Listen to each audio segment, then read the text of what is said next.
What's up, guys? Welcome back to another video. Today I got a scary one for y'all. We got the darkest audio on the internet. So sit back, relax, and just watch me get scared over this. It's just a fucking phone call, alright?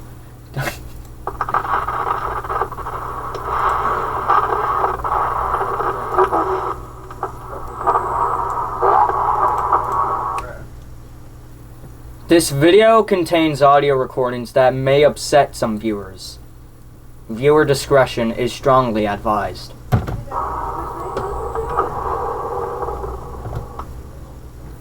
This video I'm gonna react to. I'm not gonna send this to anyone else because I want to experience the pain before they do. I don't know why when I want to. Welcome back to Nexpo.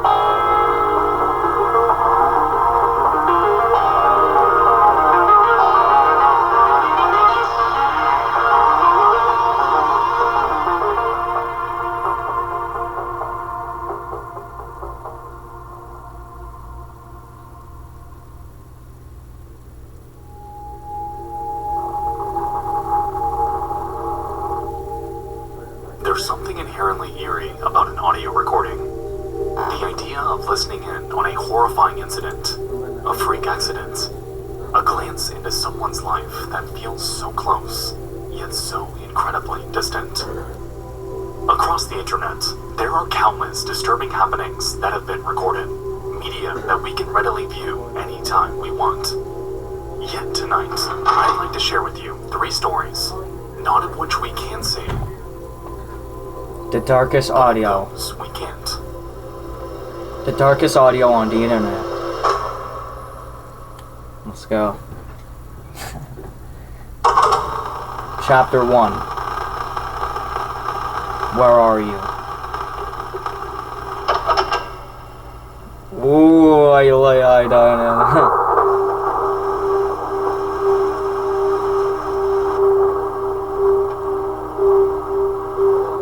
It's a stormy night.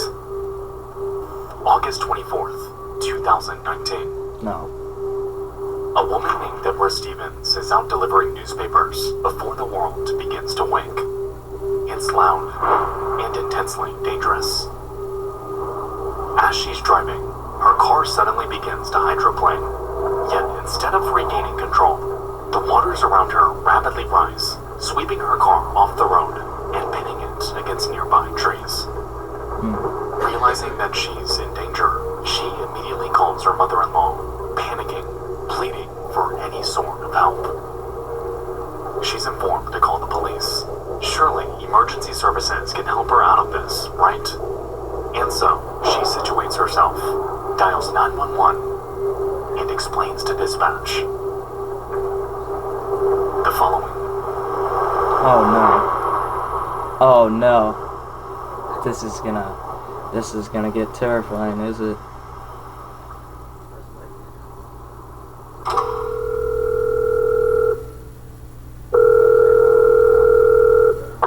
Where's your emergency?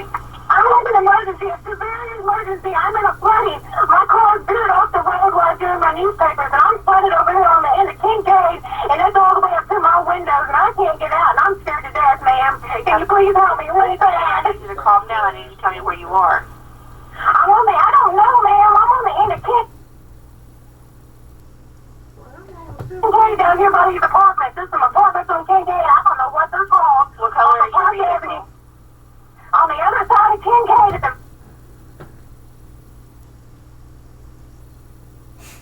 Oh, yo, she just stops and just keeps going. Hey, in the Kincaid Street, there's some apartments, and I thought I Do you have a dark blue car, is what I'm asking you? What color is your vehicle? Yeah, dark. It's gray SUV, lady. The water's all the way up to my windows. Okay, hold on for me. Don't hang up.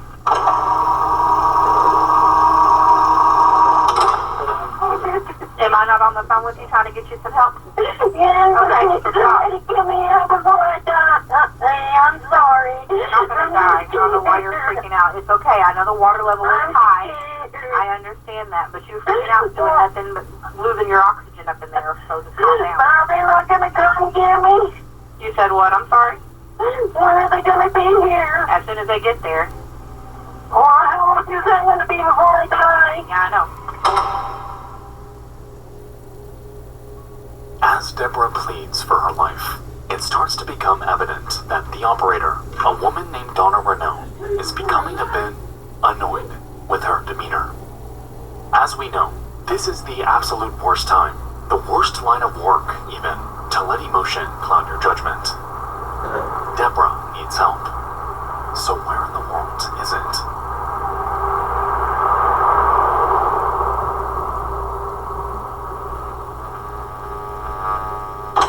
Man, it's getting all the way up to my chest.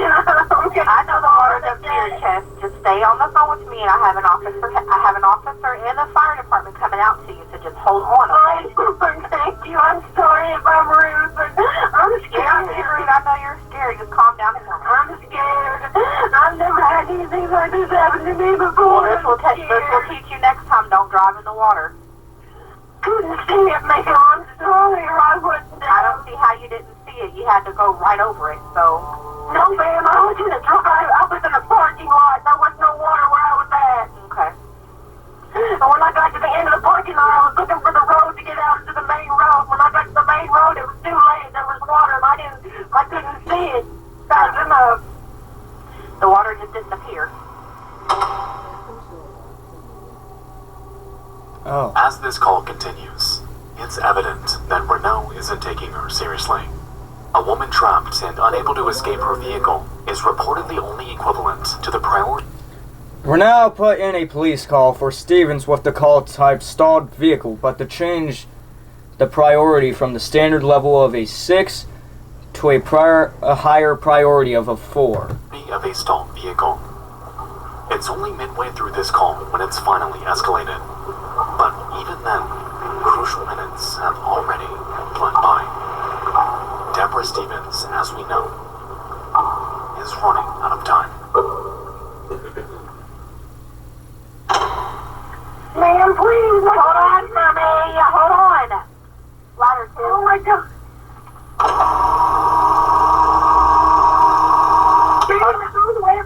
I know. Listen to me. They are in the area. They are trying to find you. They cannot find you right now. I'm trying to ping where you are, so do not hang up because this 911 call is helping me ping your location. So don't hang up on me. Okay, where are you moving to? Tell me where it's going.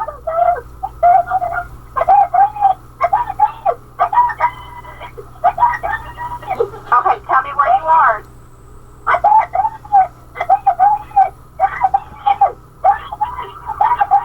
Listen to me. Hold on.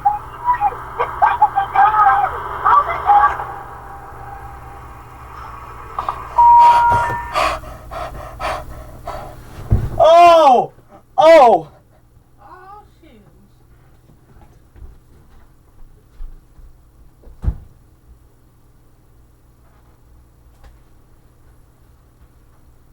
Try to beat on me, I'll break your ass.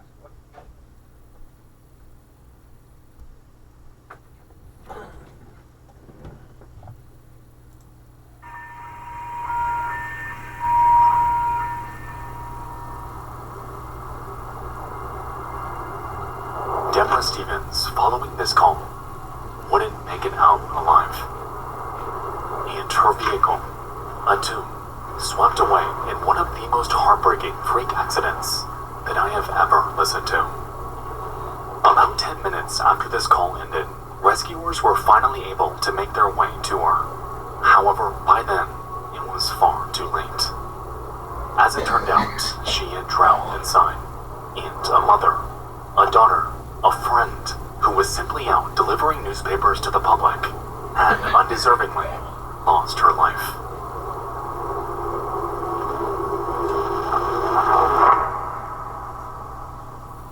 Damn. Next tonight, the 911 outrage. A dispatcher on her final shift, taking a call from a woman stranded in her car as floodwaters rise. She panics, but it's what the... In the following months, It was found that Donna Renault was coincidentally working her final shift after having submitted her 2 weeks' notice 13 days prior. To call it like it is, she displayed a remarkable lack of compassion towards someone in such a dire situation, constantly scolding and belittling Deborah in the final moments of her life. Never once did she render any sort of legitimate advice to keep her from panicking. A massive mistake, especially considering that she was dying. The backside of these apartments over here, where these people are at, they can all see me. They're all standing out. They want to... Miss Debbie, you're gonna have to shut up, okay? I need you to listen. Hey. Yo.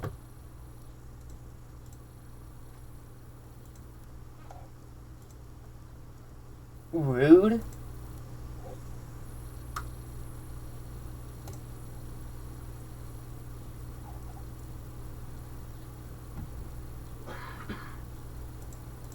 Listen to me.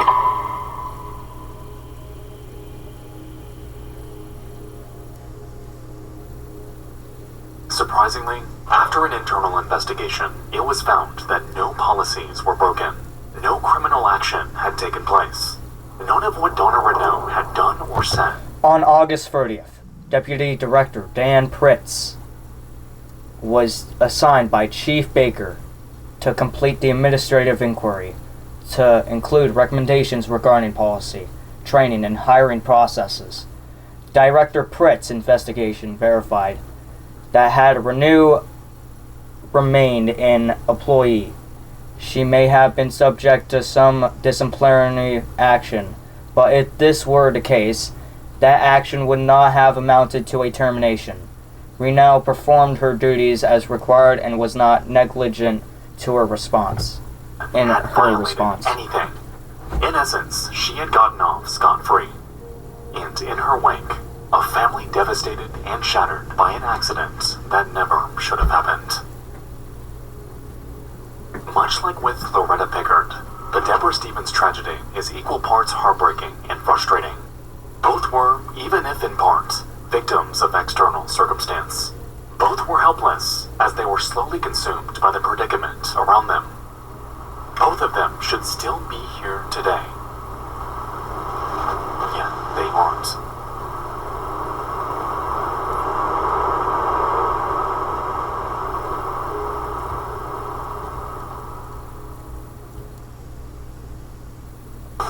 We'll return after these messages. Alright guys, before we continue, I'd like to talk about tonight's video sponsor, Factor. Chapter 2. Say a little prayer. Prayer. Prayer?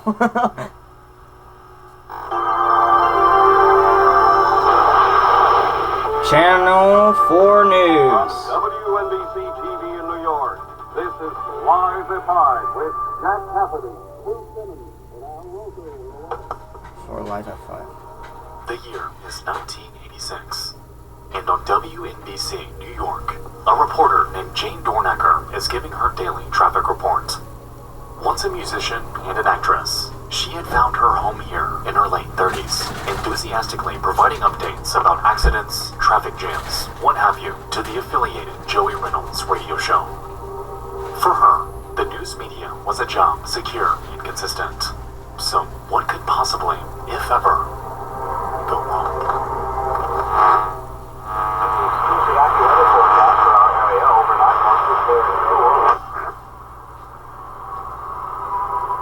At 4:44 in the afternoon on October 22nd, 1986, an Instrom F-28F helicopter operated by a company called Spectrum takes off for their daily WNBC traffic analysis. On board was 39-year-old Jane Dornacker, joined by a 30-year-old captain, Bill Pate. The flight, like so many others, was meant to be unremarkable. However, what neither of them knew was that a maintenance engineer had installed the wrong clutch to it. A severe oversight that has the potential to cause a complete loss of power to the aircraft's rotor blades. Nevertheless, the engineer was highly experienced. The helicopter appeared ready to go. However, over the next 2 minutes after takeoff, something would go horribly, horribly wrong.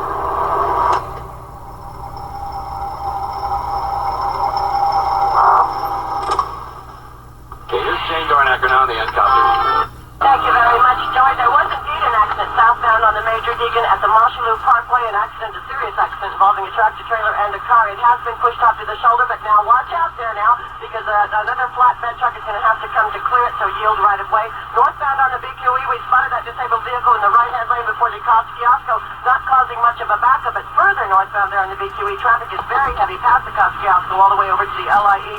The outbound Holland Tunnel, extra heavy for you right now. Earlier there was a car fire at Hudson and Canal Street. It has been cleared about heading to New Jersey. The outbound Lincoln Tunnel looks a lot better for you in New Jersey. Get the water, get the water, get the water!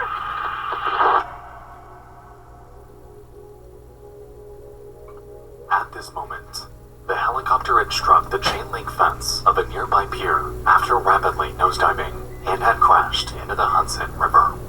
And stunned and completely confused, Joey Reynolds continues in hopes of quelling panic.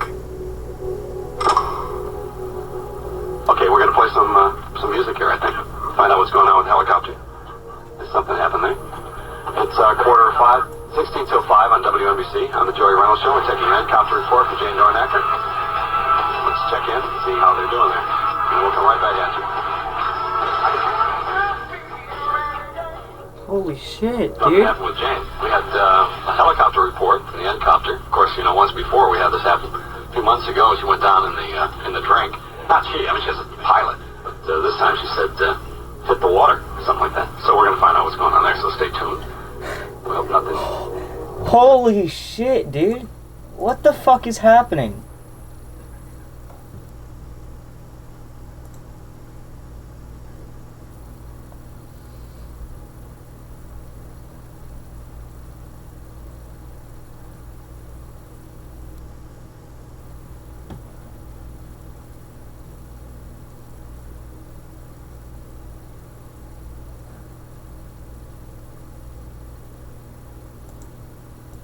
Say a little prayer. Hope nothing's wrong. It's really,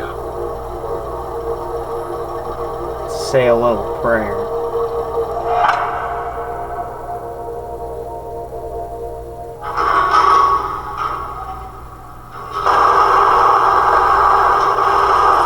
Airlines Hawaii, 8 days, 7 nights for only $559. We'll take you back downstairs to Jerry, and we will stay up here and have reports for you as we can read them to you. Jerry? It's McDonald's 31st anniversary.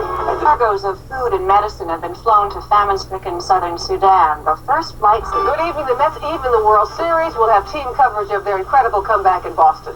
But first, we have a grim development in a tragedy that struck us here at NBC today. A tragedy heard by millions. WNBC traffic reporter Jane Dornacker has been pronounced dead. Her pilot remains in critical condition tonight. For 15 minutes, the aircraft sat submerged in 20 feet of water, and the occupants inside, helpless as they struggled to comprehend the reality that they found themselves thrown in. Through no fault of their own, the aircraft's sprung clutch had failed, causing the rotor blades to completely seize up and leaving them with no other option but to plunge downward, down to the depths below. The pilot, Bill Pate, was severely injured from this accident. However, Jane Dornacker wasn't quite so lucky. The strangest part about this entire situation is that this wasn't even Dornacker's first encounter inside of a falling aircraft, as only 6 months prior, a helicopter that she was on board, again, had fallen from the sky. Following her death, Joey Reynolds and the entire staff at WNBC were in complete shock. However, none of it compared to the loss that was experienced by Dornacker's 16-year-old daughter, Naomi. Just 3 months prior, she had lost her father, and out of nowhere, now had to contend with the loss of the only other parent in her life. An unimaginable heartbreak, especially for someone at such a young age. In the end, Naomi was given a $325,000 settlement from a wrongful death lawsuit with Spectrum Helicopters, a sum equal to nearly $1 million today. But even still, her life was completely shattered. She had lost everyone she loved, and she ultimately became an orphan through no fault of her own. Oh my god. This incident all around is one of the most heartbreaking cases that I have ever researched, and I can't even begin to imagine the horror that Jane felt in her final moments. All it took was one single maintenance mistake to flip an entire family's life upside down, and I truly hope that today, Naomi is at least doing okay.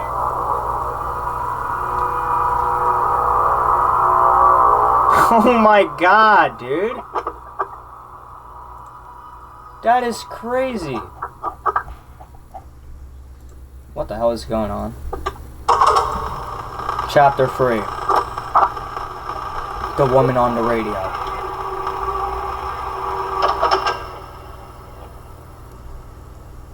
It's June 2016.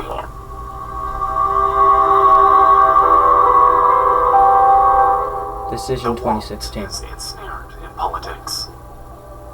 Harambe takes over the internet. And over on YouTube, a user named Sir Daniel Fortask uploads a video depicting a strange, eerie radio broadcast. His recording is only a minute and a half in length. However, in the description, he provides us with some context.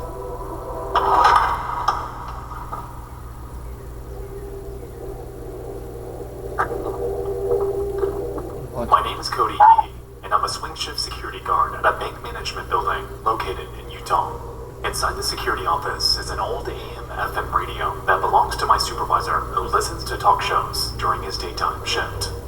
On June 16th, 2016, I was killing time before I got off work and began to play with the old radio. It was sent to AM stations, and while turning the knob, scanning through stations, I came across a very creepy broadcast. After listening to it for about a minute and a half, I quickly grabbed my cell phone and began to record the audio. I could hear two voices during the broadcast. The first and most often heard is of a woman crying, in to me what sounds like fear or agony. While the woman's crying and speaking, you can hear faint words spoken from another woman or girl who sounds younger. Bro, What I believe no. I hear the voices saying in the recording, but if you hear something different or can make sense of audio I couldn't understand, feel free to leave it in the comments and tell me what you think of it. I don't post videos to YouTube normally, and I don't focus this channel on anything specific. I simply recorded this video from an experience I had at work and was asked by my friend to post the recording here. Thank you. The following is Theo P's recording.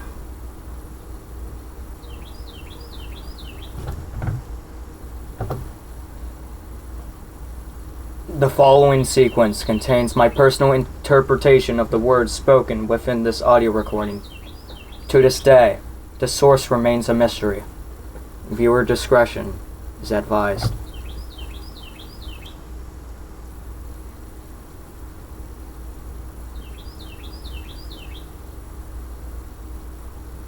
Dude.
No.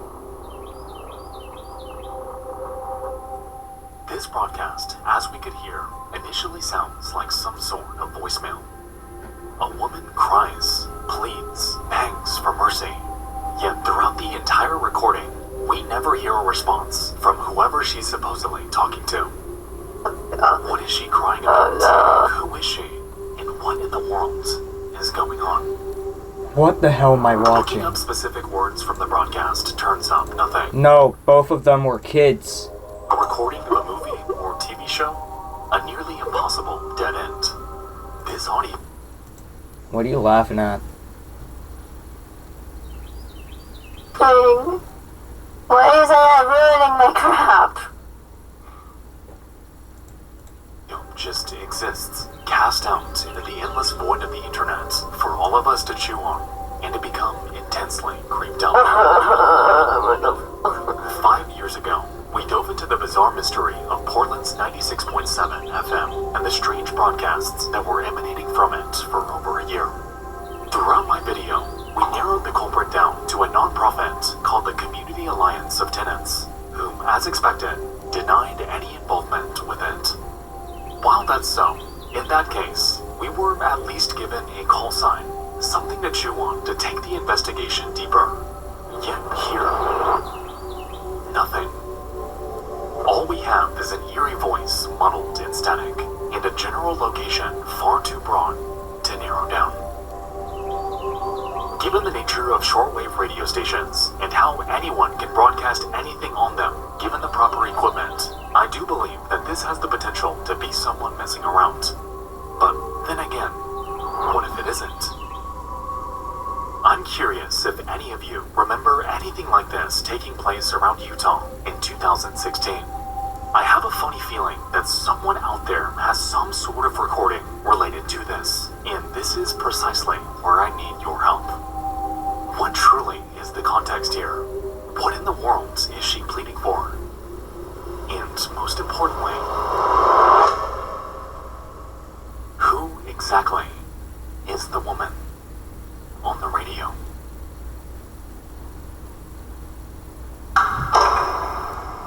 The darkest audio on the internet.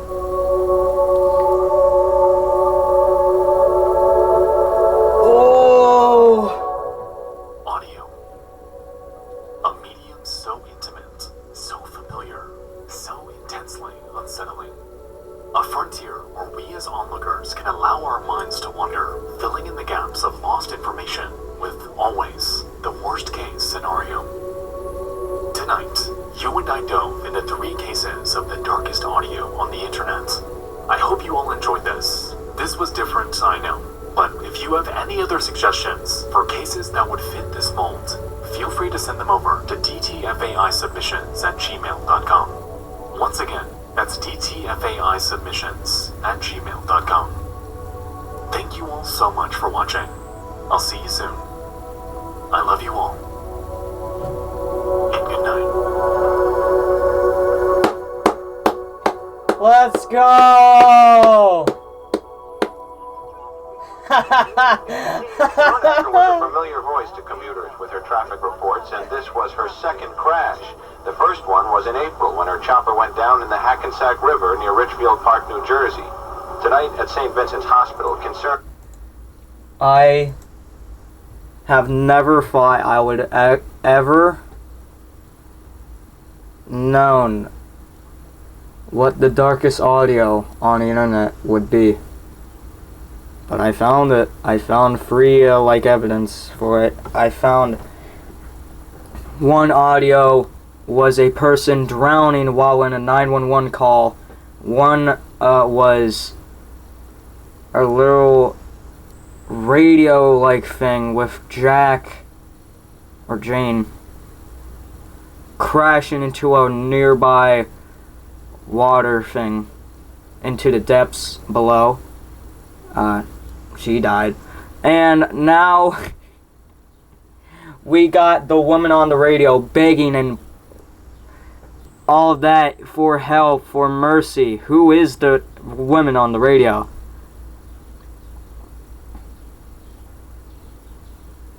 Thank you guys so much for watching. Oh yeah, my sister is also in this video. I forgot to do that. I forgot to. That's the guest. How did you forget that I was here? I forgot to, you know. He didn't even talk much. He was just concentrating on whatever the fuck he was doing. Oh, yeah, sorry. No worries. Thank you guys so much for watching.